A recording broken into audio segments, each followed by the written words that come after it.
Right, tough call again here at 11 a.m. I got a couple of places where I've got some cav that I could charge, flank attacks, whatever. But chances are these would end up turning into squares. And, do I want... I'm going to have to move, I think. Unless I call the attack halted. Which maybe isn't such a bad idea. I mean, it looks like the French are pulling out of there. But the problem is,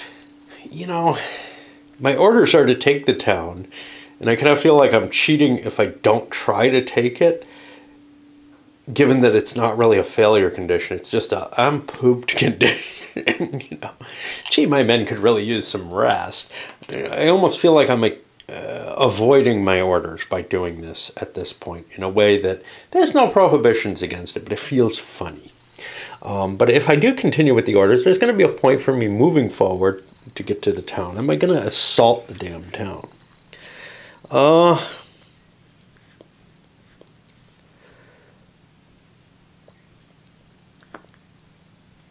Attacking the town is tough. I get a penalty on my points going in. Firing on the town is penalized, but at least I wouldn't be violating my orders. So I think I'm probably going to kind of go as lightly as I can by my standing orders and try to take the town. Picton's got a problem in that he has no cav, and I don't know if I can refuse to try this, to tell you the truth. The core rules say move forward 4 spaces. It gives a number of things that kind of don't work together, but move forward 4 spaces and trade fire. Well, moving 4 spaces towards the enemy, or at least 4 spaces towards the enemy, kind of guarantees that I try to get in there. And so I think I may have to actually try to make an attack on these guys, much to my chagrin, because I don't have any cav for Picton. French are squished out along the edge of the map here. You can see, it's hard to dig some. I'm not playing with invulnerable towns, but it's still hard to pick somebody out of it. Of course, they're not completely invulnerable. You can wear the troops out, but whatever. So they got a bonus on their morale check, 2 extra points. Brits starting largely recovered. Picton, well, the cav did their job. They hit and drove 1 unit off and then countercharged another unit, and we lost one of the French cav doing that. And overall, though, the withdrawal is not as painful as I was afraid it was going to be. It's still uglier, than maybe holding would have been, but now on to the French side. Just managed to mainly get away. The unit that was in here, I think, dissolved, but... and they took more losses, things like the cav that did such a great job, well, now it got thrown back disorganized. I've got something of a line here. Now, here's the thing. I know what Picton's orders are, and they're to kind of pivot and try to take a line across here, perpendicular to the French line. Now, that's just suicidal, and we're probably going to be making an initiative roll to say, yeah, I don't think so.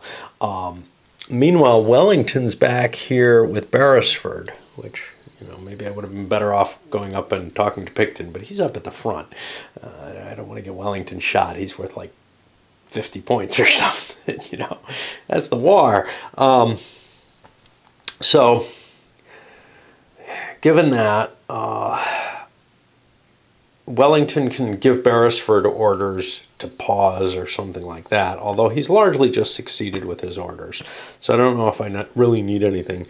The thing is, I will have to move into the town, as far as I'm concerned, to fulfill my orders. And that'll cost me another turn before my recovery. And maybe I'm better off just staying out of the town. So I may just, give him halt orders. Actually, I can't halt him until... It takes a turn for any orders from a leader to be processed. And let's see.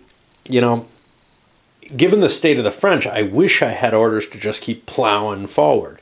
I'm kind of thinking, maybe, you know, if I send Beresford forward, or certainly Hill, but you know, they are not in the best of shape. They've got these penalties. Of course, the French are also picking up penalties because I'm not doing, I'm not penalizing them for movement that is uncontrolled, like a rout or a disorder movement, but I am penalizing them for voluntarily moving disordered units towards the rear, which they kind of need to do because otherwise those things just get shot up because they don't move as quickly as routing units do. Riley's reserves are coming up here, his main force also getting into place. And, well, we'll see. But it's looking again like either the game way is favoring either the attack or the high British morale, or I just don't understand how to hold a defense together and properly handle it. And I kind of am leaning towards the latter, but we'll see, because you know, I know there are people who enjoy the system, and you know, a system like this doesn't keep existing unless it's held together kind of reasonably well. So I'm figuring I just don't understand the principles. Now, it may just be that the lines are really rigid, and it's like 7 Years' War stuff, and you just don't budge them. That doesn't feel like Napoleonics anymore to me, if that's the case. So if that's the conclusion I come to, that I shouldn't be moving my units, I'm getting the wrong lesson from the game. Like, I shouldn't be pulling my units back. Beresford's largely recovering, resting up a little bit. Hill moving forward to complete his orders. I sent some orders from Wellington to stop the advance, and we'll figure out what we're going to do in a little bit, but we've still got, you know, a significant amount of fatigue built up. We can operate with fatigue because we're good quality units, but why bother, really? It's not like the French are going to achieve a lot of fatigue. However, it does give the French some chance to rally their forces and put them together. So there's kind of a, you know, do you want to keep pursuing? At what stage are we at? Do we want to hunt down these disordered and routed units? Is that of more value, or do we let the French get away? And this is something that would never happen in the game without something like this fatigue mechanism. It doesn't necessarily have to, even if it was the individual unit fatigue, it wouldn't really happen, right? Because yeah, I can afford to fatigue a couple of units, but fatiguing a whole corps. And the question is it reasonable or not? You know, there certainly is a level at which a unit just has a certain integrity towards, you know, what kind of effects it's having in terms of fatigue, etc. Even if some units are fresher than others, you know, there's sort of a weariness that affects the whole command, and you kind of want to give them all a rest. You'd be able to use a couple of the units on picket duty or something like that, or maybe not the pursuit, but if they were cav, probably. So I feel like in order to really implement the fatigue, you know, in a much more detailed and appropriate manner, it would require more than just keeping track on every unit. It would require something a little different. Like, maybe you wouldn't achieve fatigues if only a couple of units took actions, and maybe along the lines of only if they're undamaged units, you know, to indicate that, hey, they haven't been in a fight or whatever. That probably wouldn't require too much more attention or rules, and would maybe achieve something more realistic than an individual unit fatigue level. You know, because so many times the cav are just kind of parked there defending a flank because you don't want to commit them, you don't have a good opportunity for them. They happen at different times, you know, when they want to be committed. But, hey, you know, I think this is kind of working. Yes, I would like to be able to send something to pursue these, especially these cav here. Yes, you know. Anyway, Picton advanced legitimately and hit the French reserves there. I've got Wellington up with Picton to give him orders to halt. I don't like his orders. Yeah, I wrote them myself. This happens often. Which are to kind of like sweep down and take this area. He just doesn't have the troops, and he's not in a position to do it. So we're gonna leave him there. One of the problems with this kind of reorganization type thing, I've got units that have just been ordered to halt in stupid ass positions, whereas it's the lead units that are the most fatigued. And so this is also part of it, is some of the units would probably still be moving, ones that ran away and recovered, etc. But again, as an approximation, I think this is kind of working. All right, so we move on to the French side of the turn, where they'll be pulling back and trying to reform their own line. But yeah, you know, normally when you're playing a game without fatigue or whatever, as long as you're combat capable, as long as you don't have huge losses, you just charge forward and you keep pursuing. And the bloodiness levels, especially in the games where I really can keep track of it. I don't know, you know, I'm sure the step levels in this have a scale value. I've seen it, you know, like one step loss is about 300 men, or an artillery battery, probably less with cav. I'm not sure. The game does take into effect a lot of things about cav, where maybe a step is actually about 300 men. So, you know, you could count the losses and say, yeah, that's how many guys are gone. But I think, including stragglers and such not, I think that you know, when you look at the numbers in a game that takes into account stragglers, like the NBS series, certainly with the CWB series, you just get these humongous casualty totals, and that's with the order system in play that kind of hinders your ability to press on forever. Well, the fatigue is another factor in here, and it does really kind of make sense that an attack will kind of slow down if the units are too fatigued. And I like that it takes some account to it. I'm just not sure that it does it exactly as I would like. It looks like the French have stopped the bleeding. Point-wise, the English took one more. They got some artillery set up here that's kind of hitting them. The problem with the French, though, is they've got some routing units that they may or may not be able to recover. The biggest trouble there is I can't go send off the Corps commander to handle them.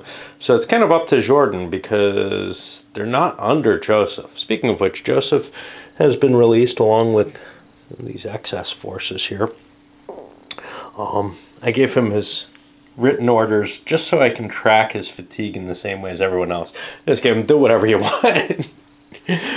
Because essentially he's free to do what he likes with his guard. I'm not quite sure what to do with them. I've got Riley backing up the line here and kind of filling in. You've got some of his units in the center there, because Grasson, is it? Yeah, Gasson. I don't know, is there an R in his name? Do all philosophers have an S in their name? I don't know if I rolled his, yeah, I rolled his recovery and he failed. He's kind of weak right now. He's got a pretty big unit, but it's in bad shape. Some of it's routing up here, in fact, and I feel like I really do need to stiffen that line at this point. So, onward. Oh, shit. Well, the French are doomed, because I just found where the turn 9 reinforcements are coming from. They're coming from up here. I'm just screwed, you know. I had this whole line I'm thinking I'm creating, and I'm like, it's going good. Yeah, well, there's a reason there were units back there defending that territory. Yep, well, Jordan fucked up, and there's not much I can do about it here. We're just going to watch the English destroy the French army now. reminds me of the time that I was shocked by Doubleday's units marching in at Gettysburg in Terrible Swift Sword, way where I didn't expect them. I was doing some weird shit with the Confederates, and well, the line just came marching in there. One of the earlier times I played, and it really kind of degraded my position. But this is much worse. This is directly behind. I mean, I've thrown everything up to the front without realizing, and it's a hard thing. I don't know how you can represent this except like, you know, some kind of call out. Hey, make sure you realize that the English can come in anywhere. And in a sense, it's sort of here. If you look at this, the W's are, I think, where Wellington's forces can come in. And so they obviously have some power off to the north.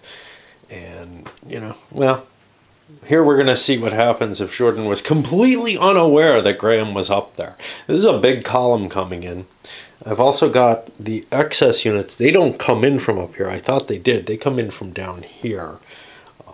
But I'll probably hold off on them to see when I can best use them. They're not affected by fatigue because they don't have leaders. So Graham is. Now, on the bright side, Graham has no orders. And didn't allow him to roll for orders because he's got to deploy and try to figure out what's going on in the field. The flexibility available to Joseph, boom, he's heading back up. Some of the nearby units. So they're throwing up something. I'm going to send Riley out back that way. Yeah. You know, if I knew these guys were coming in that way, I certainly wouldn't have. I mean, for one thing, I would have defended the bridge line here, right? I would have fallen across the river. But that didn't happen. The French got caught completely surprised by this. And there is one other thing, the line of communications I'm interested in. The French is the road to Bayonne until it's cut. And that's this one. Okay, and then it goes down to that one. Fair enough. Command rules prevent Graham from doing much here. He's just forming up. He failed his check. He's got a low initiative, so he's unlikely to jump in right away, right? And that's going to save the French some effort. But here's the problem.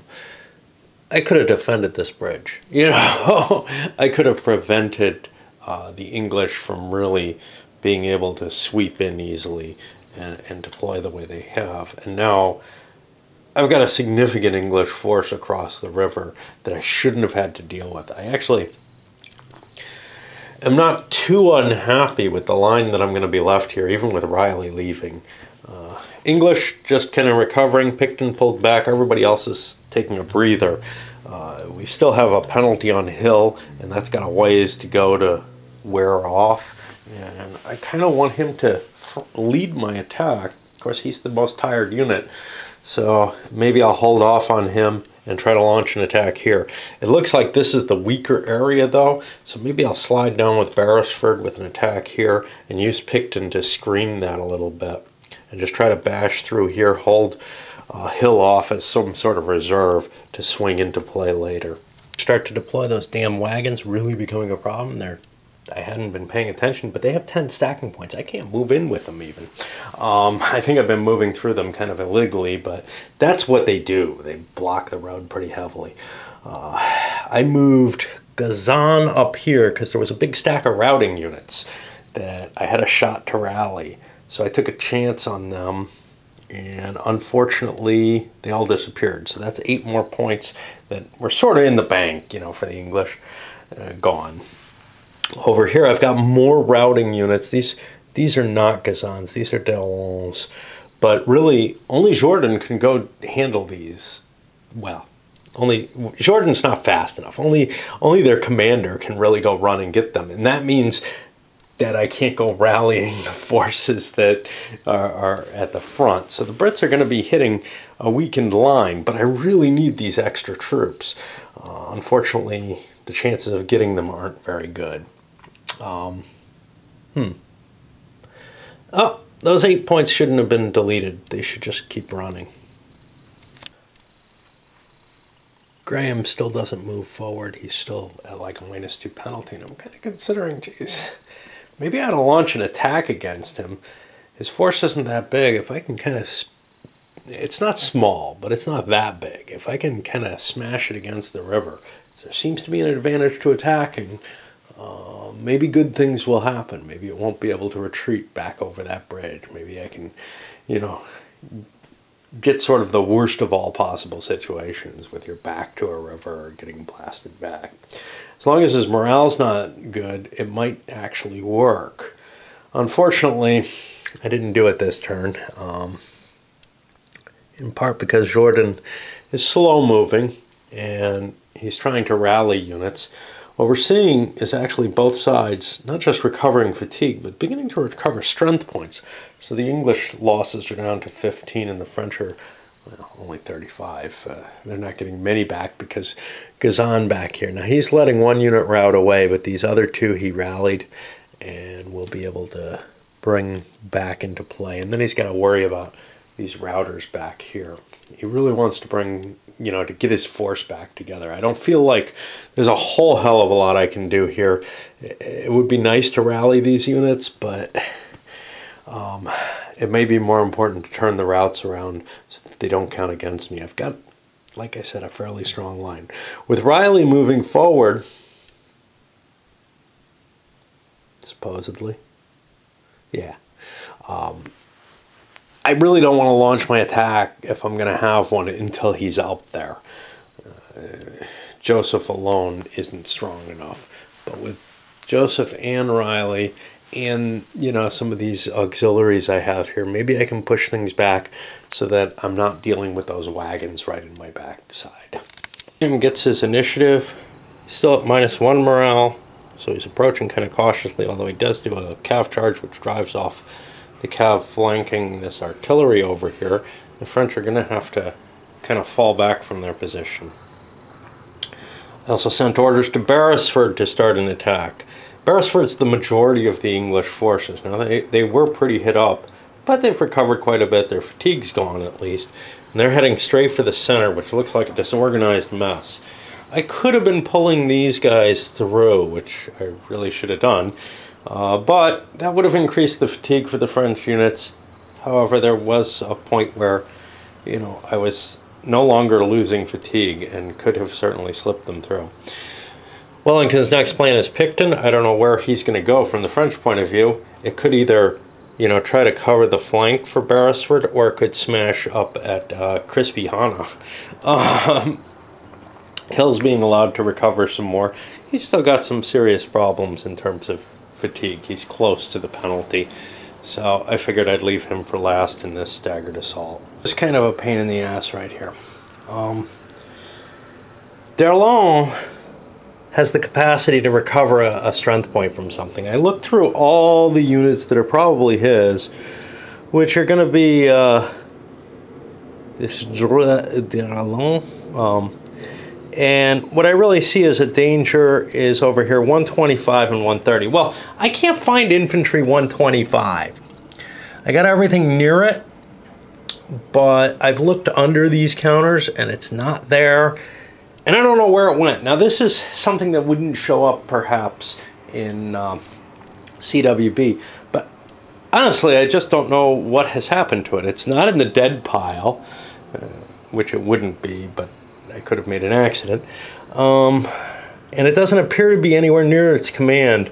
Maybe it's hiding under something else that it really doesn't belong with. It's this force Joseph has here. But I'm just not seeing it. There it is. Okay, it's routing. Good enough. I think the recovery period's over. Gazan has decided, after one last rally attempt on these guys, he's just going to let them go. They've gotten too far away. He's going to be needed here. It's obvious. So, you know, Jordan trying to rally these forces isn't enough. So we're going to try to get up there and form a line. I probably cheated a little bit, although maybe Jordan was able to command some of the units to move them into position. Most of them were moving back this way, so that's not really a problem, but I think there were a couple of shifts that maybe were made out of command. No big deal there. When we look at the point losses, the Brits are up to 20. That's a big jump. How did that happen? I'm not sure. And then mainly the cav fights, I guess. But I guess the Brits took some successful, they took some wins or something that weren't that great. Maybe I had a miscount before. And then the French are at 38, which 3-point sounds like about what both sides kind of took. We're not really engaging very hard anywhere yet. But it's obvious the battle's starting. There were 2 cav fights. Actually, this one went, both sides charged here, mainly because the light cav are hard to get away from. Even if you're light cav, they can countercharge you if you move within 2 of them. So if you're already up against them, they can kind of drive you away. So the French felt like, well, their best advantage was to charge. They caught the English without being able to countercharge, but they ended up kind of flubbing the attack roll itself. Alrighty. Quick points. One is the designer actually contacted me questioning whether or not, I was being reasonable in saying the rules are sort of incomplete. Kyle basically called me on this earlier, and I think I responded to it there, and my response is the same. The base game is pretty solid. There may be an inconsistency or an ambiguity or 2 in there. Nothing more than you'd expect. Well, maybe by this point you'd expect them to be cleared up, but I do remember there being some. I can't point them out specifically. Mainly it's just the light style and maybe the formatting of putting so much of the information in the formations that made it hard for me to find them. On the other hand, the optional rules are a lot sketchier, and you do have to apply some interpretation in them. And, my feeling is kind of I'm not sure I would play something. I'm not sure I would pick this up if I wanted to just play with the base game. Because the base game, yes, it's significantly more than, say, Napoleon at Waterloo. Because it handles fire combat, it handles... it gives you a view kind of on the same level, I'd say, as the Triumph and Glory system. Which I enjoy. So I kind of responded with, I don't know why anybody would play it without the optionals. Yeah, I do. That is a level that's pleasing. For me, in Triumph and Glory, there was a desire for more, and with this, there's a desire for more, which leads to the optionals. The optionals, I think, like I said, are more of a game kit, though. And you kind of piece them together as puzzle pieces and figure out how they interact to a large extent on your own. Things like timing issues may not be completely spelled out in the rules. You can make guesses where they're intended to be from, other designs. The other thing is, I tend to play fast and loose with the games.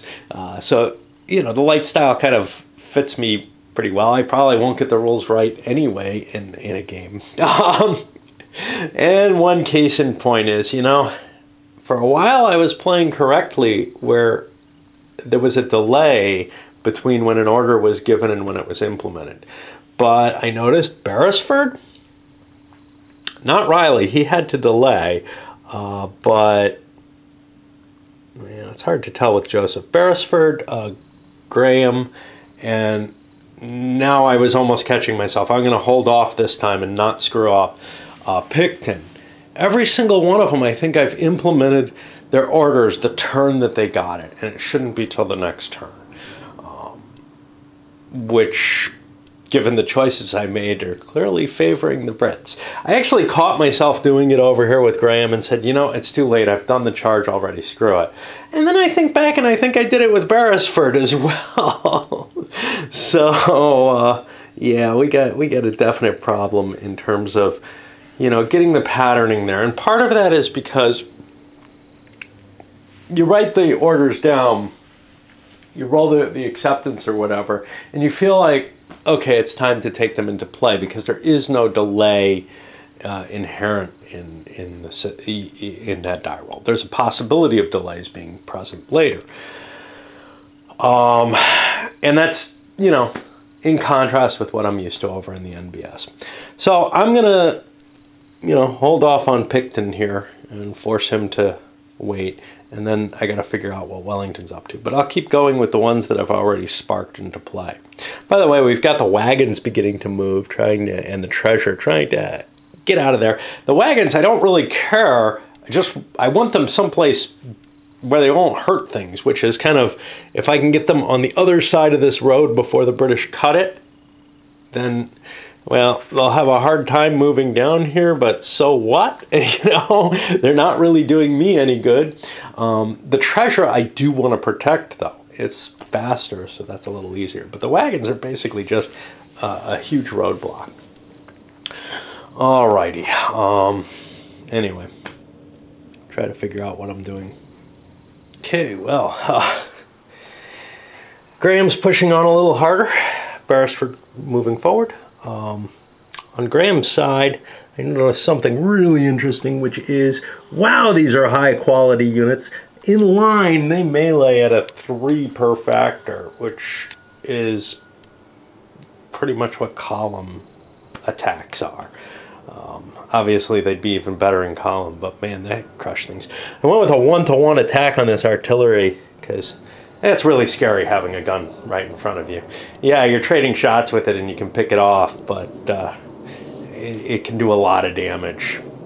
Even, at the one hex range, it's still, pretty damn scary to be right in front of, which makes a lot of sense. Yeah, I got 1-to-1's not a bad table actually for melee. You can see it's pretty balanced. So, I was taking my chances. The thing is, that's got a high morale. I'm not going to kick it out of there, so it's going to hurt me. One thing that I noticed though is, yeah, it feels like I'm routing the French left and right, and maybe I am. Maybe these guys are enough. But when I look at the points, there's only an 18-point spread. It's got to be 30 points to get a minimal victory and 60 to get the major victory. So this isn't as devastating as maybe it might seem. I would think the victory conditions would change if you're playing with I'm not sure, I don't remember anything indicating that they do. If you're playing like with the French having the Army of the North or whatever added in here, which arrived a couple of days late, basically. Question is, would this attack have happened, on anything like those parameters if those forces were present, or would it be in a completely different battlefield? Would the French be on the offensive? Who knows? That's the problem I have with what ifs. Anyway, this is actually, I think that these French routers are enough to throw them over the limit. But as long as the British are still tactically on the offensive, they could conceivably lose more troops. This is not a terrible line. It is a little weak. Now think what would have happened if I had been able to block this bridge instead. And we're seeing, yeah, maybe I'm not that great on attack. Like I've been kind of wondering and scratching my head. Hey, usually I'm more comfortable in defense. Yeah, I guess. I don't know. The English force is definitely superior to the French in this battle. Order delays are a pain because, hey, I've got this opening here on Riley's flank. I've got Jordan and Riley together in order to order Riley to make an attack, but I just got them together this turn. That means next turn they're not going to be able to launch it, and by the time that the attack actually comes into play, the opportunity may be gone. Now, this is presumably in something like CWB or NBS, this kind of delay comes into play too when you're actually issuing orders. But here, there's no indication of whether initiative orders can be implemented immediately. And when they can, they take advantage of something like that. But the idea of moving a whole corps very quickly on some small task like that, on a task like an outflank or something, man, that's a tough call to make that I'd be allowed to do that. And without support from the rules, I kind of feel like I shouldn't. And again, it comes down to, well, maybe there should be another layer of structure in here in the hierarchy. Obviously, if you were playing this with just the basic rules without any command, boom, I'd be in. If I was playing with just command and control, boom, I'd be in. Playing with any kind of orders, though, it definitely slows it down. Whether or not that's for the good, that's hard to tell, you know, because it is hard to get these formations moving and such. Not so it does make sense. Anyway, we have the French spreading out, trying to slip their resources in. We got a flank attack over here. It was not effective. Oh, I had to look to see if I have any melees. Because like a flank reduces the strength of these guys. So the problem is it would be 8 against 7 more or less. So I don't think it's going to be terribly effective. So I'm not going to even look it up. It's not worth the effectiveness level wouldn't be worth the fatigue cost for making the assault. The English, some of the Spanish rebels are coming up, or whatever, insurgents coming up here. They're going to get these wagons on the move too. British Graham's forces have pushed forward largely. It looks like they've been successful at holding a line at least, which is really, you know, I guess the first step to an attack. I mean, they're engaging. The French are kind of in a horrible position in front of them, or were, where they were trying to protect the wagons to get them out of there for a little bit. And now they've got some units exposed. What I've been learning is it may be better to stand and take fire. Of course, with exposed flanks, that's not so good. So we may be seeing some step back type movement. I take fire for that and don't get to respond, but at least I don't get hit with enfilade fire later on. Ooh, I forgot to do my charges. Okay, so I can explain what happened, and I'll come back after, maybe. Because I don't know how many charges there are going to be. The Brits have already, Beresford's already been charged for this. He charged with both these units. These guys did not make it. They got countercharged. And now I've got to charge uphill with one of my cav units. But it's against something that's essentially in column because it already struck with the countercharge. And what do we got?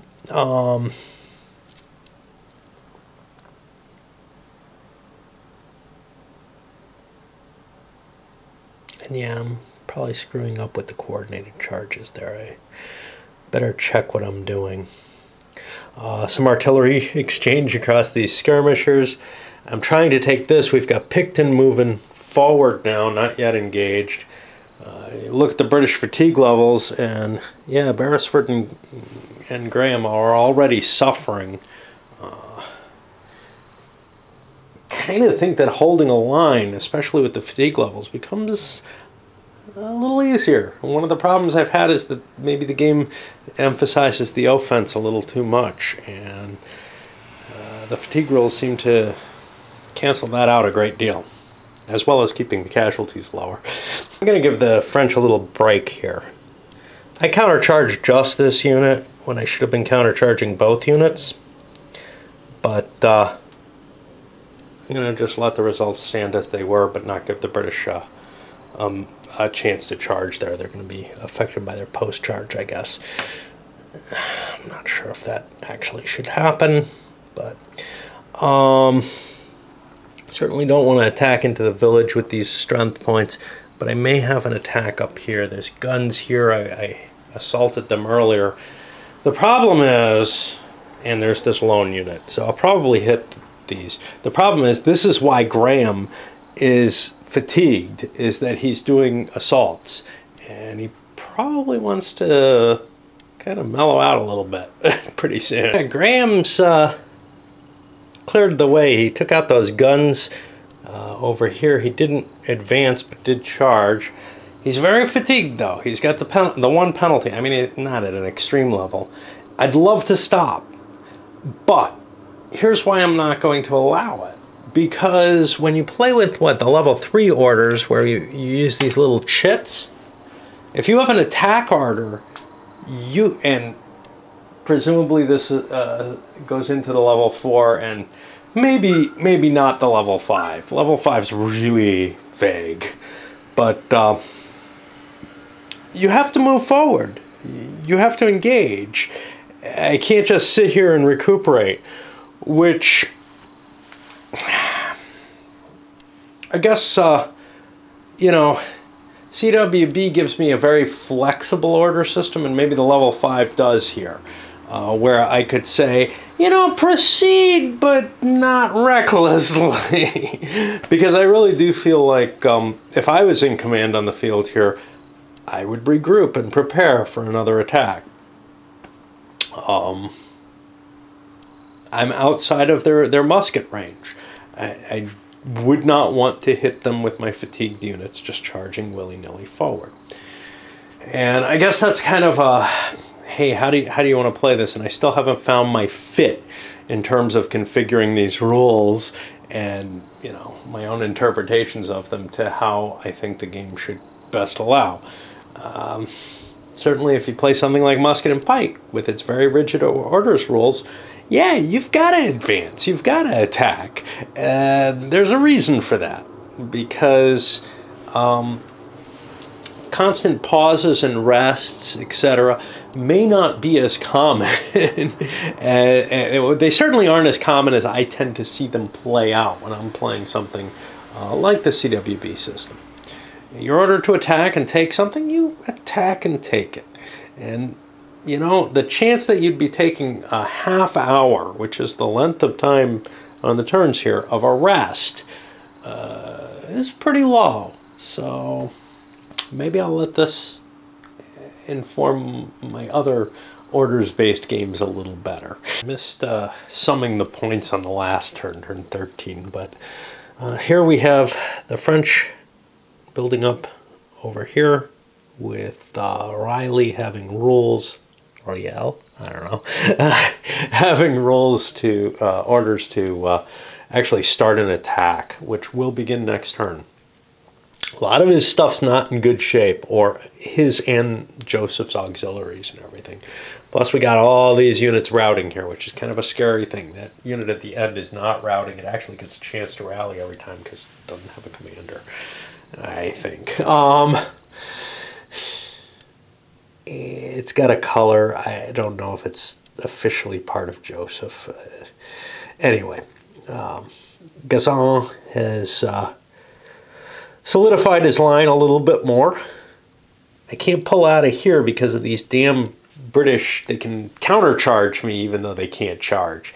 And the 2 hex range on the countercharge for light cav means that I get smacked by them again, and I'd rather not have that happen. Right now they're creating a bit of a roadblock. Speaking of roadblocks, these guys are being really obnoxious, and the Spaniards don't really want to interfere with them. They're there to screw with the disordered units in the back there and try to break up whatever coherent line the French can build.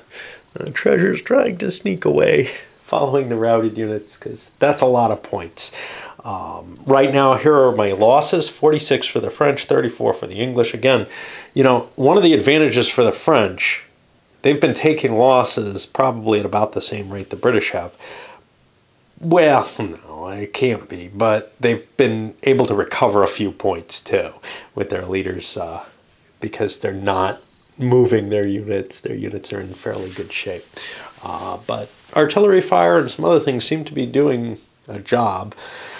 I think it's all going to change when Hill comes streaming in. I think that's the final... I think this line can't hold. Beresford's barely hit. He's hitting at the strongest point in the line, even though it didn't look it at one point. But Picton coming up here trying to smash through, and then with Hill hitting to the right flank, well, hitting from the British right. I think that thing's just going to buckle. I mean, it just does not look that strong over here, for example. Here it actually looks pretty good. And but then we're going to see if this Riley character can... if Graham's in as bad a shape as I'm kind of feeling like he is. Again, there's nothing that says that these record sheets are hidden or anything. Obviously, the orders probably are, but the fatigue levels, etc. I think he's ripe to get hit, and I can't just leave him there staring off against each other. Not that that's what's going to happen, because that's going to advance again and get chewed up a little bit too. So we'll see. Nowhere near the demoralization levels, though. Not at all. Which I think is a combination. I think a lot of that's the fatigue. It really kind of made me, the fatigue in conjunction with the order system, it's made me very, very much more cautious.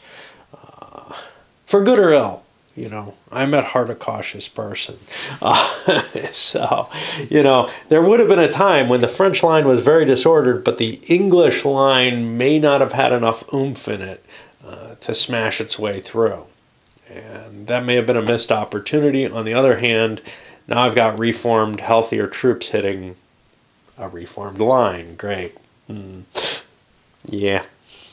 English are hitting hard, hoping to kind of break the French or something.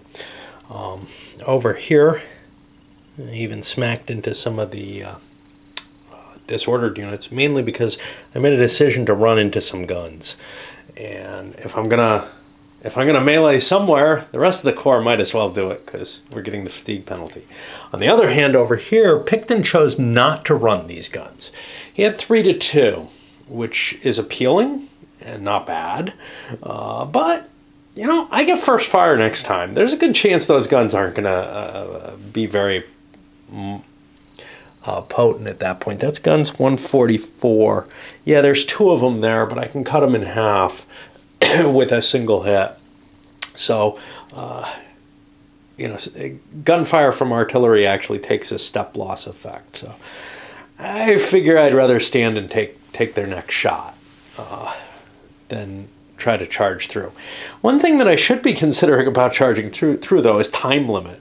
This is the end of turn 15. There's only 20 turns in this battle, and I'm not really maintaining that kind of level of difference that I want, especially if I'm not getting the treasure and no other big effects here. I think the French are actually doing pretty well.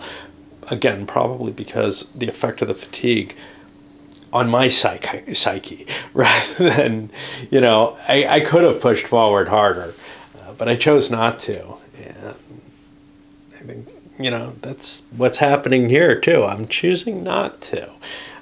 But the British Army is very, very high quality, but you start pushing it too hard and it's not so high quality. I have the fear that in order to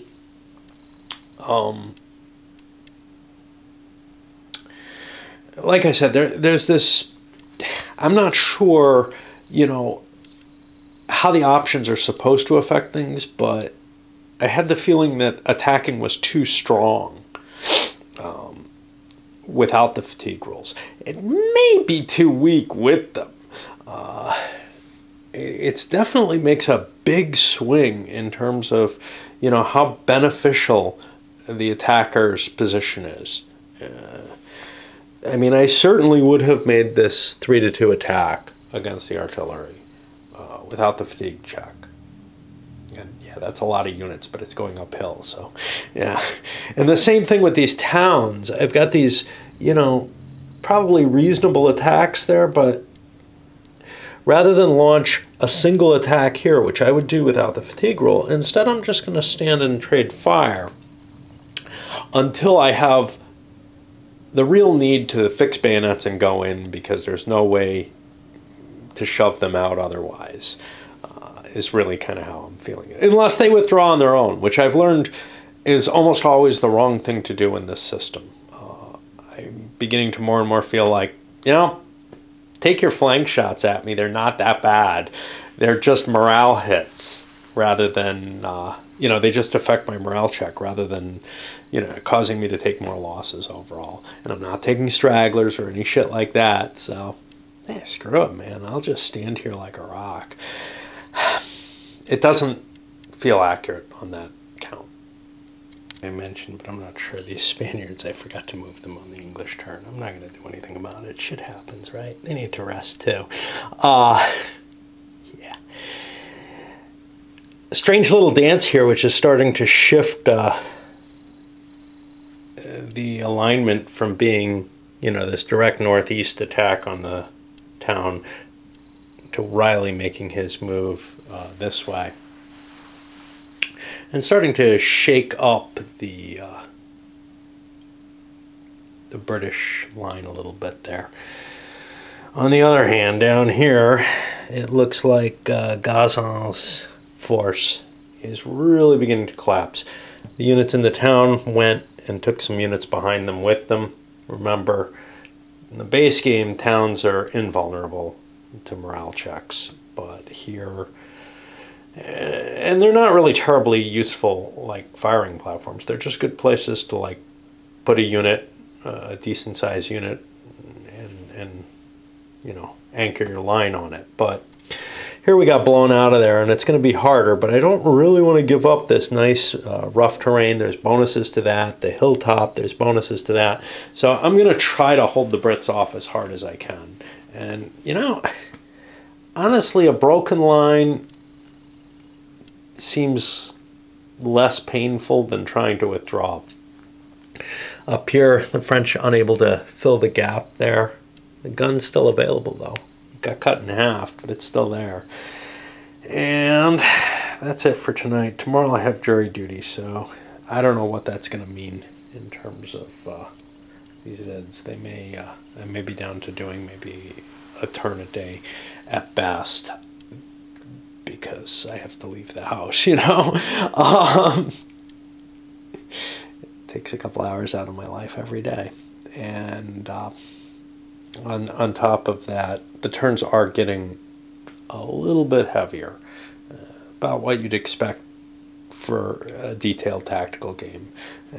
What this, you know, makes up for in terms of, or what it withdraws from in terms of like the levels of detail, that extra level of command that I think belongs, which is the divisional level. Well, it adds a lot of weight simply because the maneuvering is a little more painful than I'm used to. It's more on that Labatt level where you're really kind of, you have to pay to change your facing and everything.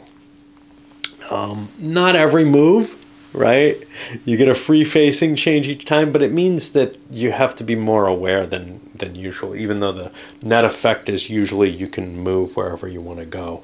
Every now and then you have to turn units around and everything. Extra overhead of that adds to the burden for me, maybe especially because I'm less used to it. But it has some interesting effects on the play. There's no question of that. We got those units I gave up on. They're going, and right now our points are 55 for the French, 49 for the Brits, which means the Brits are still losing at a higher ratio than the French are. They're attacking, you know, and they're attacking good position, somewhat prepared French. So it's not working out pretty. Looks like the English are busting their way through that front French line, and the French are going to have to fall back somehow, somewhere, somewhen. I'm not quite sure how to do that. It's really tough to pull out in this game. Meanwhile, over here, the French who were here got knocked out of place, and on the other hand, it feels a little weak on Graham's side in terms of facing Riley, but he's done a lot of damage over here. We get a lot of routing units. I made some significant screw-ups. Well, a significant screw-up this turn. I assigned all the disordered units turn 5 when it should be for 15, when it should be turn 6 for 16.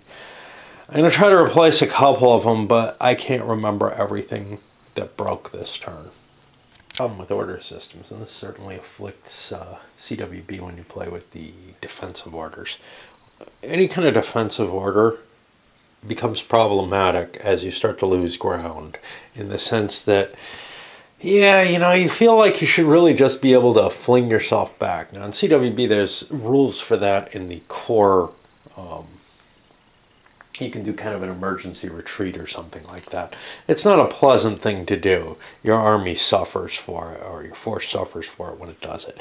But there's nothing like that here other than a roll for the initiative and see if he can get out of there. I'm debating whether or not I have to pull out. I'm still holding some pretty good ground here. A ridge along here, the kind of badlands here that I don't really want to give up because there's not much back here that looks better. This ridge, this territory here is kind of pleasant, but wow, I also kind of don't want to allow a synergy where Graham can hook up with the other English forces. So I think I'm going to just sit with my French. And yeah, I'm trying to get myself more in the mood because jury duty just wiped me out, and luckily I'm done. There's no prosecutor in their right mind would allow me to sit in the case. Kind of wacky stuff happening with some French units that had recovered that are kind of not under anyone's command. These aren't Joseph's units, I don't think. 149, I don't know. If they are, I'm cheating, right? No, this is part of the Army of the North. It's not under anyone's command. But it just slung down here and slammed into the rear of these Portuguese. Not to any real effect, but that kind of thing is scary when it happens. We've got Riley pushing forward here. He's got a unit here that's out of his command. Got these Spaniards here, which I'm allowing to rally, but they might be those Joseph units. Yeah, these are the Josephinos. I think Joseph is the only person who can command them.